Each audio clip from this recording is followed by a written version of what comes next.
My name is Spencer with Flow Solutions. We're located in, our main office is located in Muncie, Indiana. We also have an office up in Fort Wayne as well. Today we're going to be discussing the Gardner-Denver VR15F 12 air compressor and the related air dryer to that. I'd like to start off with just some safety items first. Hot areas, we have the discharge lines and the cylinder heads themselves during normal operation. Depending on how often this is going to be kicking on and off, those temperatures could range between 200 and 300 degrees.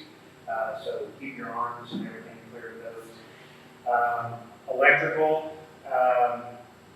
these newer units, we have our high voltage coming in, which is either going to be 230 or 460 volt. I'm not sure which one this one is.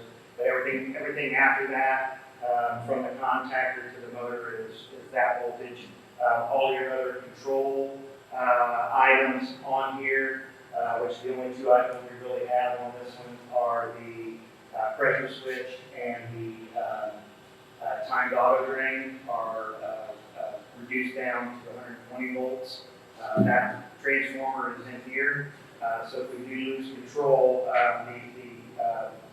the coil for the contactor is also reduced down to 120 volts. So there are two fuses inside of here that should be checked if we do lose control of the unit there.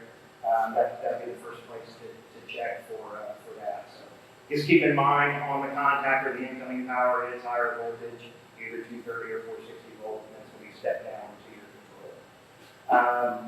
The other thing is the moving parts on here. There's very few moving parts that we can access while the unit is energized, but we got the two shivs, the motor shiv, and the pump, the driven shiv, and the belt. So very important to keep that belt guard on at all times. If we have to take it off to check belt tension or anything like that, we want to make sure that the unit is disengaged and locked out. That's anytime. The only thing that really controls this is the pressure switch if it's on. So we just want to make sure that we cannot get our fingers, arms, hands, anything like that inside that belt area. That's a primary concern. So as far as general operation, there's really not a lot to monitor throughout the day. The unit's going to be energized via the disconnect. The pressure switch is what's going to decide whether the machine runs or doesn't run. When it hits its lower pressure setting, it's going to kick on. When it achieves its higher pressure setting, it's going to go ahead and shut itself off. So that's really the only way to control it.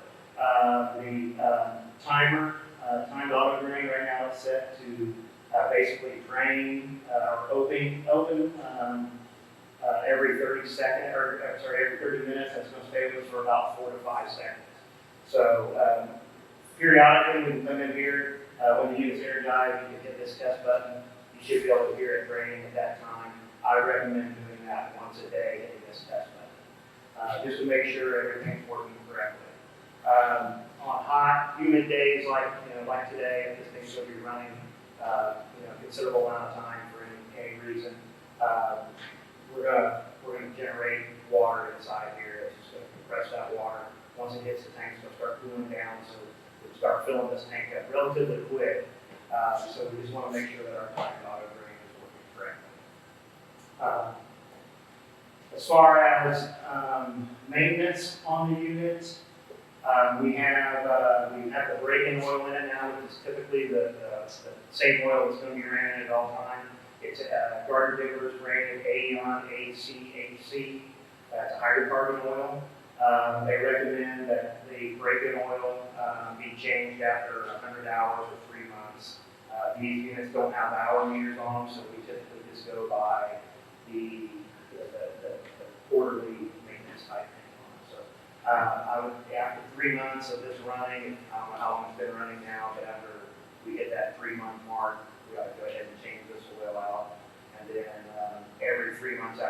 generally what they say is every 90 days or 500 hours, go ahead and replace the oil again. So my recommendation on this would be every 90 days, so 4 times a year, quarterly, change, replace this oil.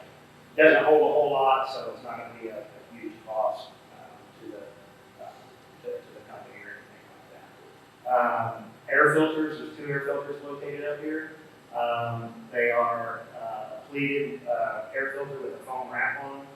Those can be blown out. I think they recommend in the manual once a week. Most companies don't do that, but I would say at least once a month, pull those filters out, at least blow them out, and then maybe twice a year, just go ahead and replace them.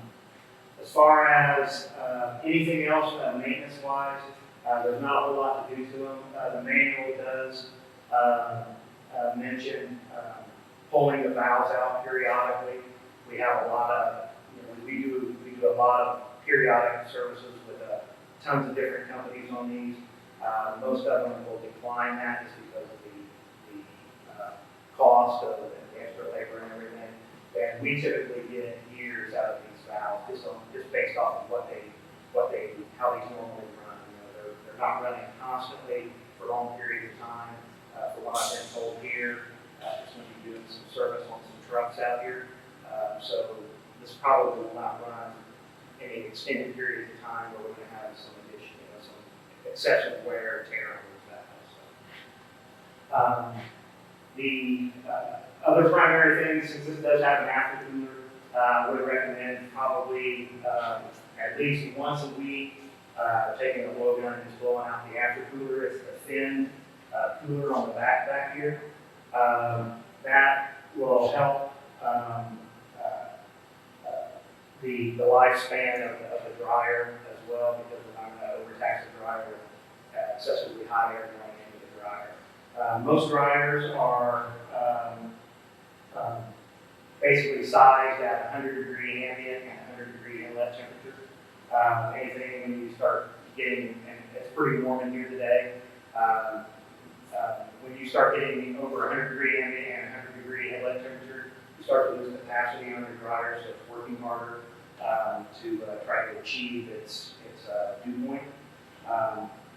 The primary maintenance on the dryer, on the back side here, there is a condenser on there. It's the same thin type cooler that's on the compressor. That should be blown out at least once a week to begin with. You see that you're not creating a lot of dust. It looks like it's a pretty sealed off building in here.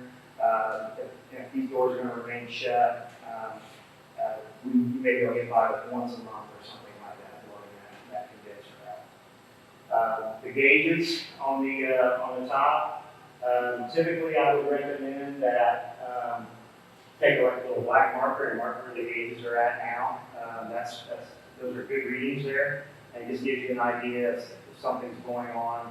You may need to investigate a little bit further. What we typically look for is the discharge, or the refrigerant discharge pressure.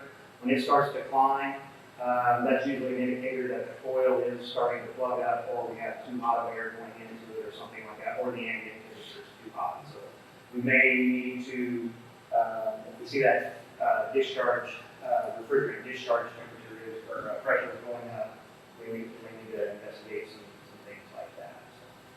So, safety, as far as the dryer, everything is pretty well concealed. There is a drain on it as well. I don't believe that it's one that can be tested, but periodically we could pull the quick disconnect there, just watch it for a while and see if we're getting water out of there.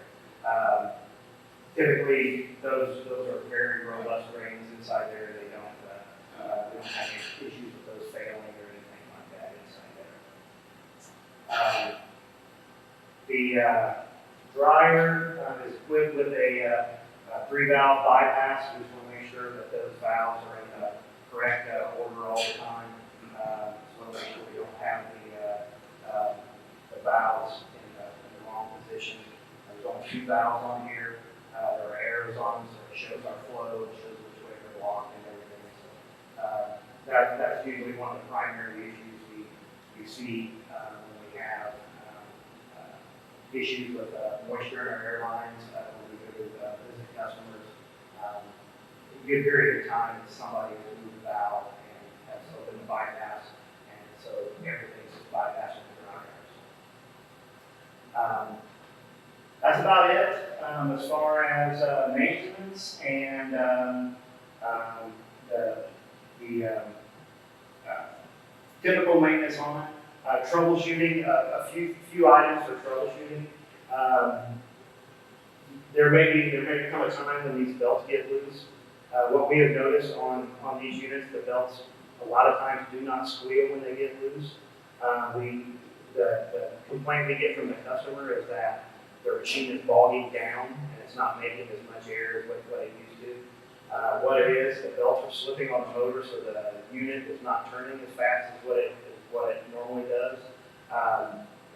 It takes a while to figure that out because we don't hear that squeal, but 99% of the time it's because the belts are loose and they're slipping. So there's 4 bolts here on the motor.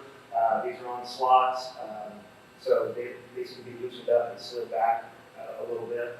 When we do that, there's really no good on these units. There's not a typical adjustment screw on there, so it's all usually done with pry bars or a little jack in here to push this back. The thing we want to obviously keep an eye on when we do that, you do take a chance of when you're starting to put tension on that belt, take a chance of cocking that motor a little bit so we can get our belt shoes out of whack there. So we want to make sure we put a straight edge on that and do our due diligence there as far as making sure that we get the alignment back on the motor as well. So, if anybody has any questions, I'll field any questions right now. If not, that's about all I have.